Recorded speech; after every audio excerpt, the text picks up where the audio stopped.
Hello student, मैं shine Luthra. आज मैं आपको क्लास 5th की मैथ की बुक का हिंदी मीडियम की मैथ्स का पार्ट 10 करवाऊंगी। 10वां और 100वां भाग। ये 10वां और 100वां भाग क्या होता है इसको हम समझ लेंगे। आपके सामने मैं एक नंबर लिखती हूँ। जैसे मैंने यहाँ पे एक नंबर लिख दिया। जब हम इस नंबर को पढ़ते हैं तो किस तरीके से पढ़ते हैं? इकाई, दहाई, सैकड़ा और हजार, इस तरीके से पढ़ते हैं।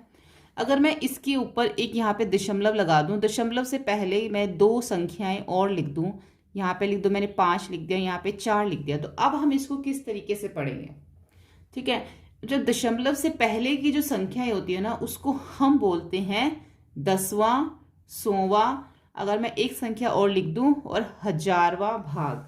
ठीक है, दशमलव से बाईं तरफ जो संख्याएं होती हैं उसको हम इकाई, दहाई, सैकड़ा, हजार बोलते हैं। और जो दशमलव से दाईं तरफ की जो संख्याएं होती हैं उसको हम 10वां, 100वां और 1000वां भाग इस तरीके से बोलते हैं। अब है तुम्हारी इस्तेमाल की हुई सबसे छोटी पेंसिल की लंबाई कितनी है। अगर आपके पास सबसे छोटी पेंसिल है तो आपने उसकी लंबाई देखनी है। जैसे मान लो मेरे पास भी एक छोटी पेंसिल है और मैंने देखा तो वो सबसे छोटी पेंसिल, जो मान लो यही है मेरे पास है सबसे छोटी पेंसिल, इसकी लंबाई मैंने जब देखा तो 5 सेंटीमीटर है। ठीक है, जो भी तुम्हारे पास सबसे छोटी पेंसिल है उसकी लंबाई देखो और बताओ। अब इस पेंसिल की लंबाई का अंदाजा लगाओ कि इस पेंसिल की लंबाई कितनी है। अगर हम इस पेंसिल की लंबाई का अंदाजा लगाते हैं तो मान लो मैं मानती हूँ कि पेंसिल 3 सेंटीमीटर है। मैंने यहाँ पे 3 सेंटीमीटर लिख दिया, लेकिन जब मैंने इसको मेजर किया तो इसकी लंबाई 3.5 सेंटीमीटर आई। तो इसका मतलब मेरा अंदाजा ठीक नहीं है, क्योंकि मैंने अंदाजे से 3 सेंटीमीटर बोला था। हम देख सकते हैं कि अंजू ने एक लेंस का उपयोग किया है जिससे कि पेंसिल बड़ी दिखाई देती है। अब उसने इस लेंस को यूज किया है जिससे कि इसकी लंबाई जो है, सिर्फ ये वाला जो हिस्सा है वो बड़ा दिखाई दे रहा है। और इसने इसको देख के देखा कि जो पेंसिल की लंबाई है वो 3.6 आ रही है। मैंने यहाँ पे क्या लिखी है? 3.5 लिखी है। जब मैंने इसको स्केल से मेजर किया तो मुझे ये 3.5 ही दिखी। लेकिन जब ऐसे ही जब अंजू ने पहले किया तो उसको भी 3.5 दिखी होगी। लेकिन जब उसने लेंस से देखा तो जाके पता चला कि हम देख सकते हैं कि जब उसने देखा तो ये जो लंबाई है इसकी 3.5 नहीं 3.6 आ रही है। देखो, ये हो गया 1, 2, 3। उसके बाद 3.1, 2, 3, 4, 5, 6, 3.6। ये छोटी छोटी जो लाइंस होती हैं ये हमारी कौन सी होती हैं? ये हमारी लाइंस मिलीमीटर की होती हैं। और जो हमारे ये पॉइंट होते हैं 1, 2, 3, 4, यहाँ पे 5, 6, 7, 8, ये सब हमारे सेंटीमीटर के होते हैं। ठीक है, तो ये जो छोटी सी लाइन है ये हमारी सब क्या है? 3 के बाद कौन सी लाइन है? मिलीमीटर की। तो ये 3 हो गया, ये 3.1, 3.2, 3.3, 3.4, 3.5, 3.6 जो है वो इस पेंसिल की लंबाई हमने देखी तो हमें पता चला कि जो पेंसिल है वो 3.6 सेंटीमीटर है। ठीक है, यह 3 सेंटीमीटर से भी ज्यादा लंबी है। उसने ये चीज देखी। उसने सिर्फ लेंस का इस्तेमाल इसलिए किया था ये देखने के लिए कि 3 सेंटीमीटर है, 3 सेंटीमीटर से ज्यादा है। तो उसने ये देखा कि ये 3 सेंटीमीटर से ज्यादा है क्योंकि ये 3.6 सेंटीमीटर है। ठीक है, अब आगे है, यहाँ 1 सेंटीमीटर के 10 बराबर भाग हैं। किसके? 1 सेंटीमीटर के। हर 1 सेंटीमीटर के 10 बराबर भाग होते हैं। तो हर भाग का 1 सेंटीमीटर का 10वां भाग है। अभी मैं आपको समझाऊंगी। 1 सेंटीमीटर के 1/10वें भाग को 1 मिलीमीटर कहते हैं। अब आप ये देखो, अब यहाँ पर हमें इसी स्केल से मैं आपको दिखाती हूँ क्योंकि इसमें लेंस थोड़ा सा क्लोजअप करके दिखाया हुआ है पास में से। अब उन्होंने बोला है कि 1 सेंटीमीटर के 10 बराबर भाग होते हैं। अगर हम 1 सेंटीमीटर 3 से 4 तक ले लेते हैं, 3 से 4 तक 1 ही सेंटीमीटर होगा। अब जब 3 से 4 तक ये 10 बराबर भागों में बटा हुआ, कैसे? छोटी छोटी लाइनों को आपने काउंट करना है। 1, 2, 3, 4, 5, 6, 7, 8, 9। जैसे ही 10 आया नंबर चेंज हो गया, 3 से 4 बन गया, 3 से 4 बन गया। ठीक है, तो बीच में कितनी लाइन्स हैं? 9 लाइनें थी। तो 10वीं लाइन पे आते ही उसका सेंटीमीटर जो है 3 से 4 हो गया। ऐसे ही आगे जब 10 लाइनें हो जाएंगी तो 4 से 5, फिर आगे 10 लाइनें हो जाएंगी मिलीमीटर की तो 5 से 6।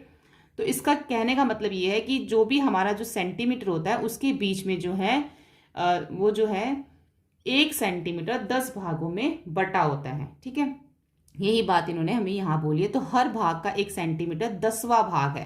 तो इसका मतलब ये जितने भी छोटे छोटे लाइंस हैं ये सब क्या है? 1 सेंटीमीटर का 10वां भाग है। ठीक है, 1 सेंटीमीटर के 1/10वें भाग को हम मिलीमीटर भी कहते हैं। इसका मतलब कि ये छोटी छोटी जो लाइंस हम काउंट करते हैं, गिनते हैं, इनको हम मिलीमीटर्स भी कहते हैं। तो ये पेंसिल 6 सेंटीमीटर और 3 सेंटीमीटर और 6 मिलीमीटर लंबी है। तो इसका मतलब क्या हुआ, पेंसिल 3 सेंटीमीटर और 6 मिलीमीटर, क्योंकि यहाँ पे 6 आ रहा था, 6 मिलीमीटर लंबी है। देखो मैं 3 मिलीमीटर लंबी हूँ। अब ये छोटी सी चीटी बोलती है कि मैं सिर्फ 3 मिलीमीटर लंबी, क्योंकि ये सिर्फ 3 लाइन्स में आ रही है। देखो यहाँ से 1 2 और ये 3, सिर्फ 3 लाइन्स में आ रही है।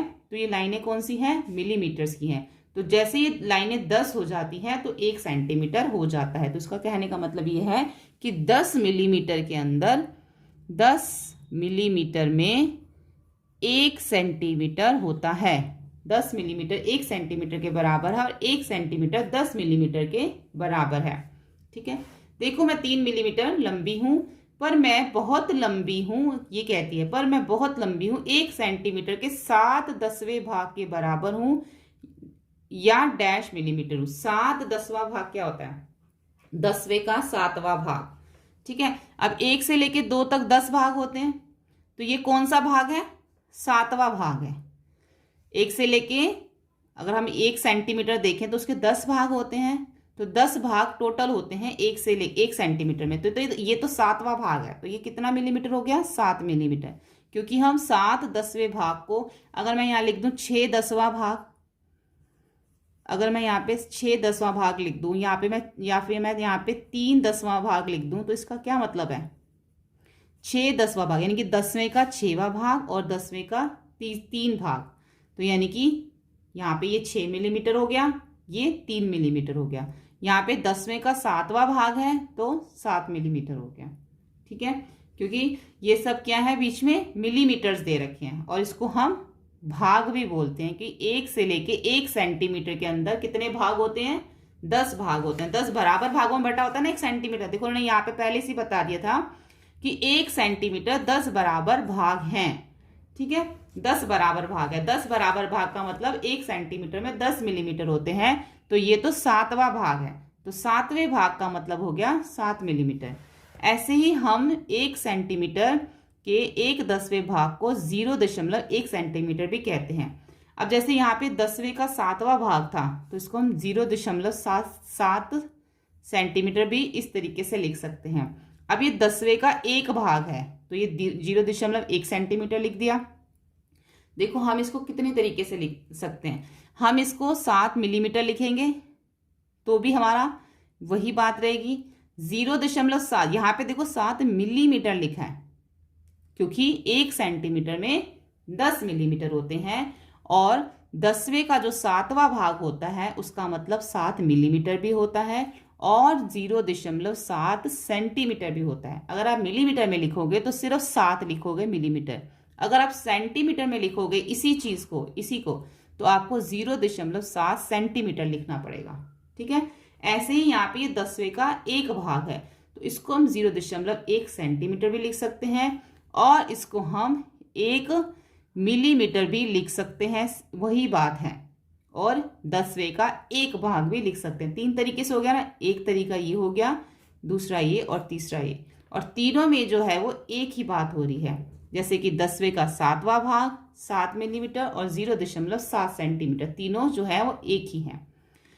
हम इसे 0.1 सेंटीमीटर पढ़ते हैं। ठीक है, तो 1 मिलीमीटर में 0.1 सेंटीमीटर के बराबर है। वही बात होगी ना कि 1 मिलीमीटर है वो 0.1 सेंटीमीटर के बराबर है, यानी कि ये दोनों क्या है, एक ही हैं, एक बराबर हैं। तो यही बात मैंने आपको बोली थी ना, 10वें का 1 भाग 0.1 या 1 मिलीमीटर, तीनों जो क्या है वो एक समान है, एक ही बात हो रही है यहाँ पर। ठीक है, अब आप इसको तीनों को किसी भी तरीके से लिख सकते हो। अगर आपको मिलीमीटर में लिखने के लिए कहा जाएगा तो 10वें के 7वें भाग को मिलीमीटर में लिखोगे। अगर आपको 10वें के 7वें भाग को सेंटीमीटर में लिखने के लिए कहा जा रहा है तो फिर आप उसको इस तरीके से लिखोगे। ठीक है, अब आगे देखो, इस पेंसिल की जो लंबाई है वो कितनी है, डैश मिलीमीटर, इसकी लंबाई सेंटीमीटर में कितनी है। अगर हम अब इसको देखें यहाँ से, यहाँ पे ये 1 आ जाता है। ठीक है, अब आगे यहाँ पे हमने देखना है कितनी है ये, यहाँ से देखेंगे 1 2 3 4 5, यहाँ पे हम यहाँ से काउंट करते हैं ना, यहाँ से शुरू करने के लिए बोला इन्होंने, यहाँ से लेकर यहाँ तक, तो कितनी आ जाती है यहाँ से, इसको जब हम गिनेंगे तो 1 2 3 4 5 6, तो ये 6 मिलीमीटर जो है वो आ रही है। ठीक है, क्योंकि छोटी छोटी लाइंस के ऊपर है ये, तो ये 6 मिलीमीटर आ रही है। अभी इसको ही हमने सेंटीमीटर में लिखना है, तो कैसे लिखेंगे? 0.6 सेंटीमीटर। इन्होंने यहाँ पूछा ना इस पेंसिल की लंबाई कितनी है मिलीमीटर्स में और इसकी लंबाई सेंटीमीटर में कितनी है, तो मिलीमीटर में तो ये 6 है और सेंटीमीटर में 0.6 सेंटीमीटर है। ठीक है, अब यहाँ पे आ जाता है मेंढक। क्या तुमने मेंढक देखे हैं? कहाँ? तुमने कितने तरह के मेंढक देखे हैं? क्या सभी मेंढकों की लंबाई एक जैसी होती है? यहाँ दो मजेदार उदाहरण हैं। पहला मेंढक है गोल्ड मेंढक और दूसरा मेंढक है बुल मेंढक। इस तरह का मेंढक दुनिया में सबसे छोटे मेंढकों में से एक है। इसकी लंबाई केवल 0.9 सेंटीमीटर है। जो गोल्ड मेंढक है वो सबसे छोटा होता है और इसकी लंबाई सिर्फ 0.9 सेंटीमीटर होती है, और यह सबसे बड़े मेंढकों में से इसकी लंबाई 30.5 सेंटीमीटर होती है। ठीक है, तो अंदाजा लगाओ कि ऐसे कितने मेंढक तुम्हारी छोटी उंगली पर बैठ सकते हैं। कौन से? छोटे वाले। अंदाजा लगाने के लिए यहाँ पे हमें बोला गया है। ठीक है, अब यहां पर जो आगे दे रखा है 0.9 सेंटीमीटर का क्या मतलब है? मिलीमीटर में किसके बराबर है? हम यह भी कह सकते हैं कि यह 1 सेंटीमीटर का 9 का 10वां भाग, 10वां भाग जो है वो है। सही है ना? तो इसको हम कैसे बताएंगे? तो जो 0.9 सेंटीमीटर है, अगर हम इसको मिलीमीटर में लिखेंगे तो क्या बन जाएगा? ये 9 मिलीमीटर। ठीक है, अब हम यह भी कह सकते हैं कि यह क्या है? 9वां भाग है। किसका? 10वें का 9वां भाग है। तो ये सही है? हाँ, ये सही है। जैसे कि यहाँ पर ऊपर पूछा गया था कि अंदाजा लगाओ ऐसे कितने मेंढक तुम्हारी छोटी उंगली पे बैठ सकते हैं, तो यहाँ पे आपको अंदाजा लगा के बताना भी है। तो जैसे हम यहाँ लिख देते कि हमने अंदाजा लगाया कि 5 ऐसे मेंढक हमारी छोटी उंगली पे बैठ सकते हैं 0.9 सेंटीमीटर वाले। अब आगे बताना है, तो 30.5 सेंटीमीटर डैश सेंटीमीटर और डैश मिलीमीटर है। तो 30 हमारा सेंटीमीटर में आ जाता है और 5 हमारा मिलीमीटर में आ जाएगा, तो 30.5 बन जाता है ये सेंटीमीटर। अगर हमने इसको अलग अलग लिखना है तो 30 हमारा सेंटीमीटर है, 5 हमारा मिलीमीटर है। अब यहाँ पे बताना है कि ऐसे कितने 30.5 वाले ऐसे कितने बड़े मेंढक 1 मीटर के स्केल के बराबर होंगे। तो 1 मीटर स्केल का मतलब है 100 सेंटीमीटर। तो 100 सेंटीमीटर वाले स्केल के बराबर होंगे। कितने मेंढक जो हैं वो 100 सेंटीमीटर के स्केल के ऊपर आ सकते हैं? तो हम क्या करेंगे? 100 बटा में 30.5। ठीक है, हम इसको भाग करके देख लेंगे। तो यहां से दशमलव हट जाएगा और 1 है दशमलव से पहले एक संख्या, तो ऊपर 1 0 आ जाएगी। अब हम 305 को अगर 1000 से भाग करते हैं तो 305 दिया आ जाता है 915, ये आ जाता है। ठीक है, इसके बाद अगर इसको माइनस करके देख लेते हैं, तो अगर माइनस करके देखते हैं तो ये 10 में से 5 माइनस करेंगे 5, 9 में से 1 माइनस करेंगे 8, तो 85 जो है इसमें स्केल में मिलीमीटर बच जाता है। तो हमें ये पता चल गया कि मोटा मोटा कि इसमें जो है 3 जो है इसके अंदर मेंढक बैठ सकते हैं 100 सेंटीमीटर के स्केल पे, 3 मेंढक बैठेंगे। ठीक है, ऐसे ही आगे दे रखा है अगर अगर वे एक कतार में बैठे तो कितने छोटे मेंढक 1 मीटर के जगह घेरेंगे। तो इसमें भी हमें यही बताना है कि 100 सेंटीमीटर वाले में 0.9 के कितने मेंढक बैठ सकते हैं।